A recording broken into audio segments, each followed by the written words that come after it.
আসসালামু আলাইকুম ভিউয়ার্স, আশা করি আপনারা সবাই ভালো আছেন। আজ সিলেট ভ্রমণের শেষ দিন। কল্পলোক থেকে ফিরে যাচ্ছি বাস্তবতায়। ভ্রমণ সবসময় আনন্দদায়ক হবে এমন কোনো কথা নেই। বাস্তবতাকে উপেক্ষা করা সম্ভব নয়। তাই প্রাণের শহর সিলেট ছেড়ে ঢাকা চলে যাচ্ছি। আজ আমার ঢাকা যাত্রার বাহন আন্তনগর জয়ন্তিকা এক্সপ্রেস। দুপুর 12টায় ট্রেনটি সিলেট রেলওয়ে স্টেশন ছেড়ে ঢাকায় পৌঁছার কথা সন্ধ্যা 7টা 15 মিনিটে। মাঝে ট্রেনটি যাত্রাবিরতি করবে মাইজগাঁও, কুলাউড়া, ভানুগাছ, শ্রীমঙ্গল, শায়েস্তাগঞ্জ, মন্তলা, পরশপুর, ভৈরববাজার ও বিমানবন্দর রেলওয়ে স্টেশনে। যাত্রাপথে আপনাদের সাথে সিলেট থেকে ঢাকা রেল ভ্রমণের বিস্তারিত তথ্য শেয়ার করব।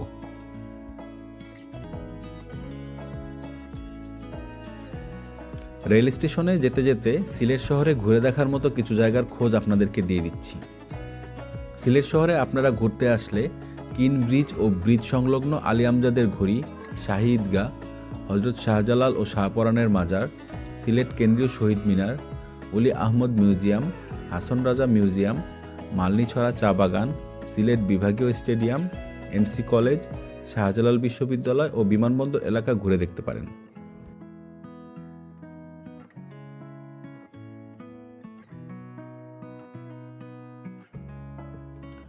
আমরা এখন কাজীরবাজার সেতু পার হচ্ছি। এই সেতুটি সিলেট শহরের একটি গুরুত্বপূর্ণ সেতু, যা সুরমা নদীর ওপর নির্মিত।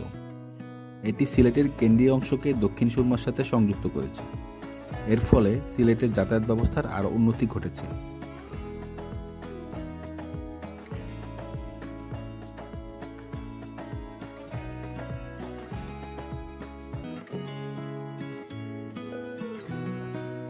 আমার এই ট্যুরটি পূর্ব পরিকল্পিত ছিল, তাই আমি নির্ধারিত সময়ের অনেক আগেই রেল সেবা অ্যাপ থেকে টিকিট সংগ্রহ করে রেখেছিলাম। আপনারা যারা স্বল্প নোটিশে ঢাকা থেকে সিলেট আসতে চান এবং ভ্রমণ শেষে ঢাকা দ্রুত ফিরে যেতে চান, তাদের জন্য রয়েছে বাস। প্রতিদিন ঢাকার সায়দাবাদ বাস টার্মিনাল থেকে সিলেটের উদ্দেশ্যে বিভিন্ন কোম্পানির এসি নন এসি বাস ছেড়ে যায়। নন এসি বাসের মাঝে রয়েছে হানিফ পরিবহন, শ্যামলী এনা এবং ইউনিক। যারা উত্তরা থেকে বাসে উঠবেন তাদের জন্য এনা একটি ভালো অপশন হতে পারে। নন এসি বাসের ভাড়া পড়বে জনপ্রতি 780 টাকা। এছাড়াও এনা, গ্রিন লাইন, সোহাগ, লন্ডন এক্সপ্রেসের এসি বাসেও আপনি সিলেট ভ্রমণ করতে পারেন। সেক্ষেত্রে আপনাকে গুনতে হবে 1200 থেকে 1500 টাকা। ভোর 5টা 30 মিনিট থেকে রাত 1টা পর্যন্ত আপনি যে কোনো সময় বাসে ভ্রমণ করতে পারবেন। তবে দীর্ঘ সময় নিয়ে ভ্রমণ করলে বাস অ্যাভয়েড করাই ভালো। ঢাকা সিলেট মহাসড়ক 4 লেনে উন্নীত করার কাজ চলমান হওয়ায় এ রাস্তায় চলাচলের ক্ষেত্রে আপনাকে এখন অনেক ঝক্কি পোহাতে হবে। বাসে ঢাকা সিলেট ঢাকা ভ্রমণে এখন 7 থেকে 8 ঘন্টা সময় প্রয়োজন হচ্ছে। তবে আশা করা যায় খুব দ্রুতই 4 লেনে উন্নীত করার কাজ শেষ হবে এবং জনদুর্ভোগ লাঘব হবে।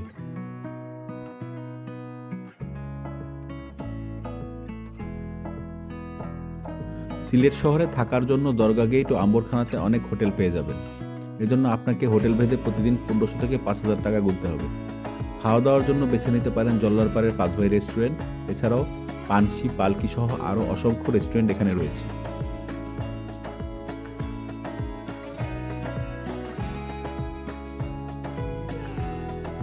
সিলেট ট্যুর কীভাবে প্ল্যান করবেন? সিলেটের দর্শনীয় স্থানগুলো শহর থেকে ভিন্ন ভিন্ন দিকে হওয়ার কারণে অনেকেই সিলেট গিয়ে দ্বিধায় পড়ে যান। সেক্ষেত্রে আগে থেকে পরিকল্পনা করা থাকলে অনেক সুবিধা পাবেন। আমার মতে ঢাকা থেকে আগে শ্রীমঙ্গল আসুন এবং শ্রীমঙ্গলের দিনব্যাপী চা বাগান, লাউয়াছড়া জাতীয় উদ্যান ও বাইক্কাবিল ঘুরে রাতে সিলেট আসুন। পরদিন সকালে হজরত শাহজালাল ও শাহপরানের মাজার ঘুরে চলে যান জাফলং, ভোলাগঞ্জ অথবা রাতারগুল। সন্ধ্যায় যেতে পারেন শাহজালাল বিশ্ববিদ্যালয় ক্যাম্পাসে। সিলেট শহরে রিক্সাওয়ালাদের ড্রাইভার বলবেন এবং রিক্সা ভাড়া দরদাম করে উঠুন।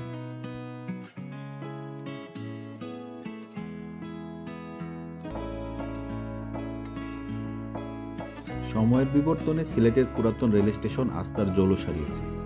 এই রেল স্টেশন একসময় ছিল সিলেটের প্রবেশদ্বার। এখন এখানে 2-1টি মেল ট্রেন ছাড়া আর কোনো ট্রেন আসে না।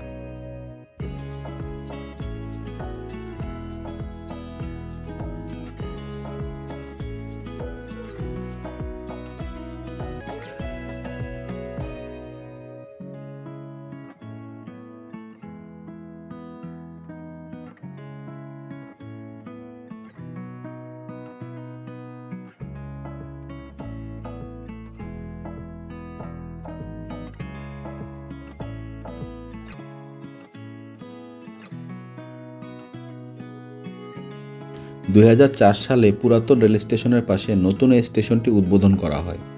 এর স্থাপত্যশৈলীতে ঢাকার কমলাপুর রেলওয়ে স্টেশনের ছাপ দেখতে পাওয়া যায়। এই স্টেশনটিতে 3টি প্ল্যাটফর্ম, 2টি টিকিট কাউন্টার, রেস্তোরাঁ, আবাসিক হোটেল সহ সব আধুনিক সুযোগ সুবিধা রয়েছে। প্রতিদিন ঢাকা ও চট্টগ্রামের উদ্দেশ্যে আন্তনগর ট্রেন চলাচল করে এই স্টেশন থেকে। এছাড়াও মেইল ও লোকাল ট্রেনের মাধ্যমে কুলাউড়া, শ্রীমঙ্গল, ব্রাহ্মণবাড়িয়া, ভৈরব, কুমিল্লা, ফেনী ইত্যাদি স্থানে যাওয়া যায়। আমার স্টেশনে পৌঁছাতে দেরি হয়ে গেছে। ঘড়ির কাঁটা 11টা 50, আর মাত্র 10 মিনিট পর ট্রেনটি ঢাকার উদ্দেশ্যে ছেড়ে যাবে। আপনারা 1 নম্বর প্ল্যাটফর্মে ট্রেনটিকে ইতোমধ্যে দেখতে পাচ্ছেন। আমাকে খুব দ্রুত আমার জন্য নির্ধারিত কোচ ও আসন খুঁজে বের করতে হবে। ট্রেনে উঠে কথা বলছি।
আমরা এখন মাঝগাঁও রেল স্টেশন পেছনে ফেলে কুলাউড়া রেল স্টেশনের দিকে অগ্রসর হচ্ছি।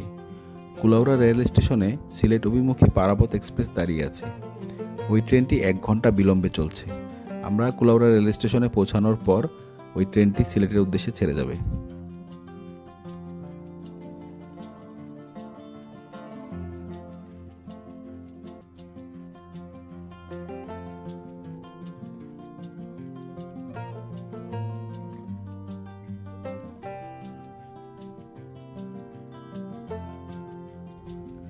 আমরা এখন কুলাউড়া রেল স্টেশনে প্রবেশ করছি।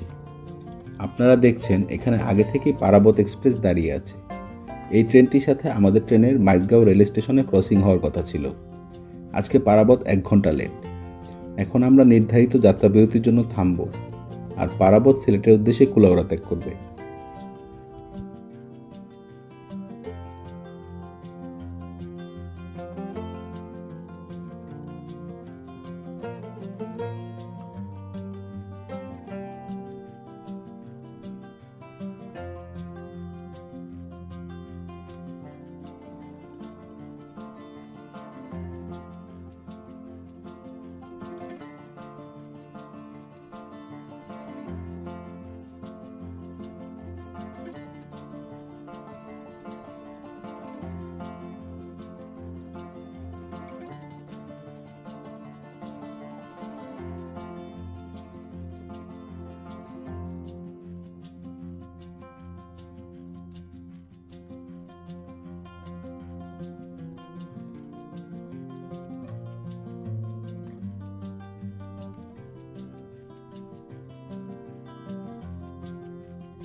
শ্রীমঙ্গল বাংলাদেশের মৌলভীবাজার জেলায় অবস্থিত একটি প্রাকৃতিক সৌন্দর্যে ভরপুর উপজেলা।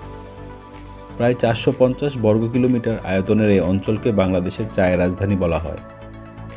শ্রীমঙ্গলের চা বাগানের সৌন্দর্য উপভোগ করার জন্য শ্রীমঙ্গল রেল স্টেশন থেকে সারাদিনের জন্য একটি জিপ কিংবা সিএনজি ভাড়া করতে পারেন। জিপ ভাড়া করলে 3-4 হাজার টাকা খরচ হবে, আর সিএনজিতে 1500 থেকে 2000 টাকা খরচ হবে। শ্রীমঙ্গলে চা বাগান ছাড়াও লাউয়াছড়া জাতীয় উদ্যান, মাধবপুর লেক, বাইক্কা বিল ইত্যাদি দর্শনীয় স্থান রয়েছে।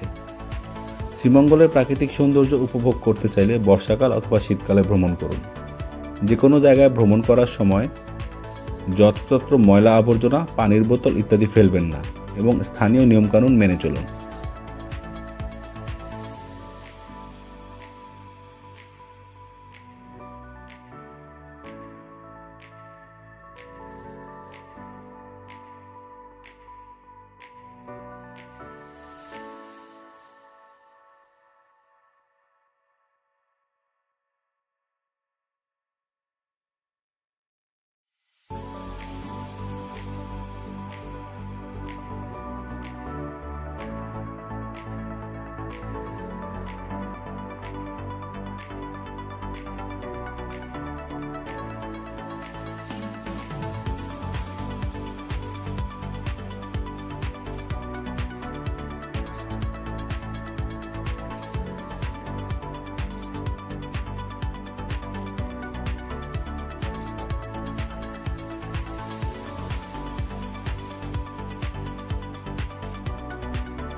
শ্রীমঙ্গল রেল স্টেশনে দেখা হয়ে গেল চাটগাঁয়া-বদ্দা উদয়ন এক্সপ্রেসের সাথে।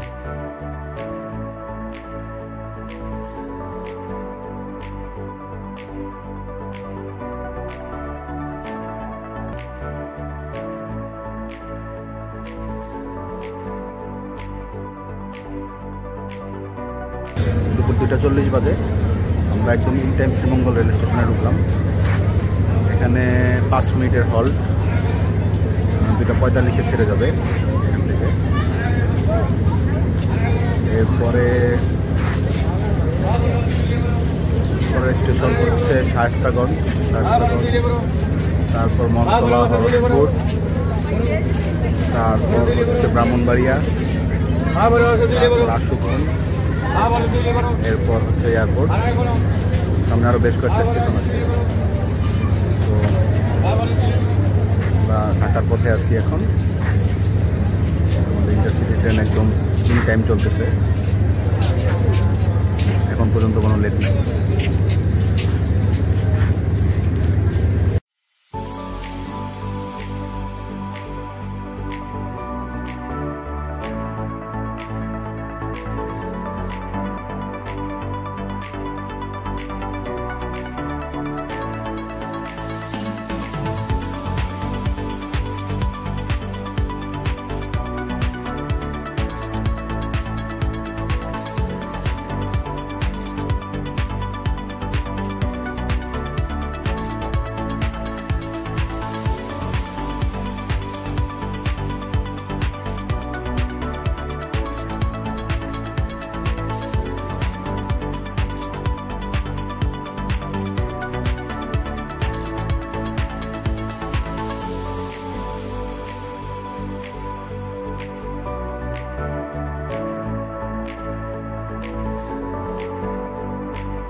আজকে জয়ন্তিকার হয়েছে কি বুঝলাম না, ছক্কার পর ছক্কা মারতেছে।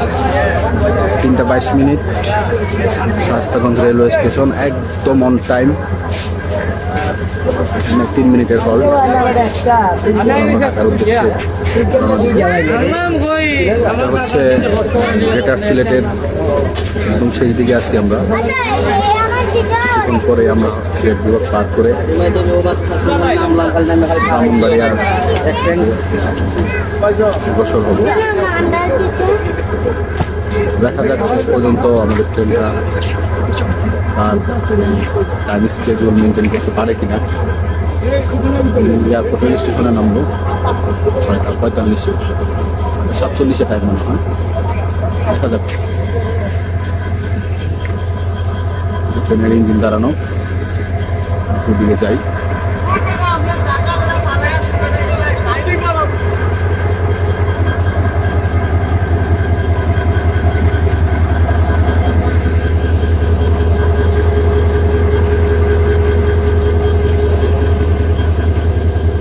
একদম 2 নম্বর বগি। ট্রেনের সামনের দিকে বগি থাকলে একটা সুবিধা আছে, সেটা হচ্ছে ঝাঁকিটা একটু কম লাগে, ইঞ্জিনের কাছাকাছি থাকে, শেষের দিকে একটু ঝাঁকি হয়। আর ঢাকা সিলেট রোডে আসলে ট্রেন লাইনে পাথর কম দেওয়ার কারণে ঝাঁকিটা একটু বেশি অনুভূত হয় লং লাইনে। ঠিক আছে, ধন্যবাদ সবাইকে।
আজমপুর আসার কথা ছিল, এখন 5:05 বাজে, 20 মিনিট লেট। আজমপুরের পর নেক্সট স্টপেজ হচ্ছে আশুগঞ্জ। তো এই পর্যন্ত ট্রেন লেট টাইম রিকভার করতে পারে কিনা দেখা যাক।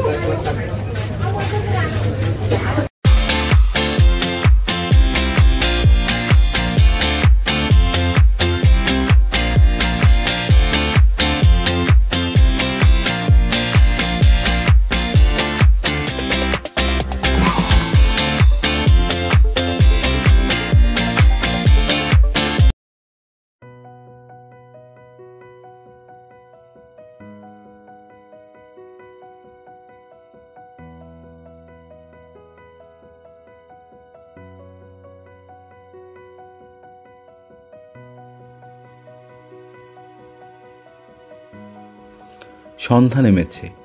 ত্রিপুরার খুব কাছ দিয়ে আমাদের ট্রেন এগিয়ে চলছে। পরবর্তী গন্তব্য ভৈরব বাজার জংশন। ট্রেনটা যত সামনে এগোচ্ছে আমার মনটা তত খারাপ হয়ে যাচ্ছে। ঢাকা ফিরে যাচ্ছি, সাথে নিয়ে যাচ্ছি আত্মীয় স্বজন বন্ধুবান্ধবের সাথে কাটানো কিছু সুন্দর মুহূর্তের স্মৃতি, যা আমাকে সামনের ব্যস্ত দিনগুলোতে পথ চলতে প্রেরণা যোগাবে। সুখস্মৃতিগুলো মিষ্টির প্যাকেটের ভেতর মোড়ানো মিষ্টির মতো। আপনি প্যাকেট খুললে একটা খেয়ে নিজেকে নিবৃত করতে পারবেন না।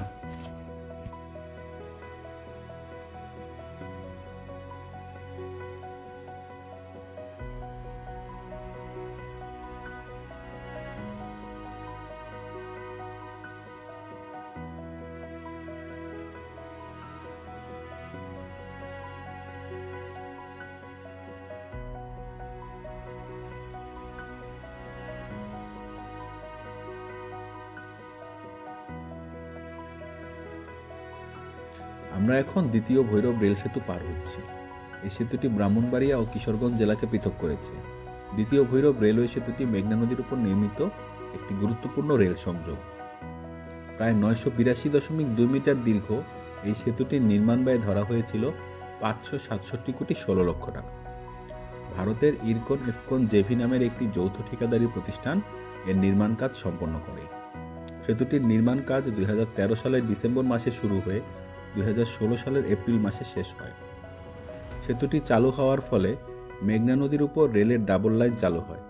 এতে ঢাকা চট্টগ্রাম ও ঢাকা সিলেট রুটে যাতায়াতের সময় কমে গিয়েছে। এতে করে যাত্রী ও পণ্য পরিবহন সহজ হয়েছে।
এখান থেকে যত সামনে যাওয়া যাবে কোলাহল ততই বাড়বে। ইট কাঠের ব্যস্ত নগরী আর যান্ত্রিক কোলাহলে খাপ খাওয়াতে আগামী কয়েকটা দিন বেশ বেগ পেতে হবে। তবুও মানিয়ে নিতে হয়, এটাই জীবন।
সন্ধে 7:10, বিমানবন্দর রেল স্টেশনে নামলাম। ট্রেনটি চলে যাচ্ছে, আমাকে পাহাড় সম বাস্তবতার মাঝে ডুবিয়ে দিয়ে। মাথার মাঝে খালিদ ভাইয়ের একটা গান বাজছে, সে যে হৃদয় পথের রোদে একরাশ মেঘ ছড়িয়ে হারিয়ে গেল নিমিষেই। ভিডিওটি ভালো লাগলে অবশ্যই লাইক, কমেন্ট ও শেয়ার করুন। আমার চ্যানেলটি অবশ্যই সাবস্ক্রাইব করবেন। আবার দেখা হবে নতুন কোনো গল্প নিয়ে। ধন্যবাদ সবাইকে।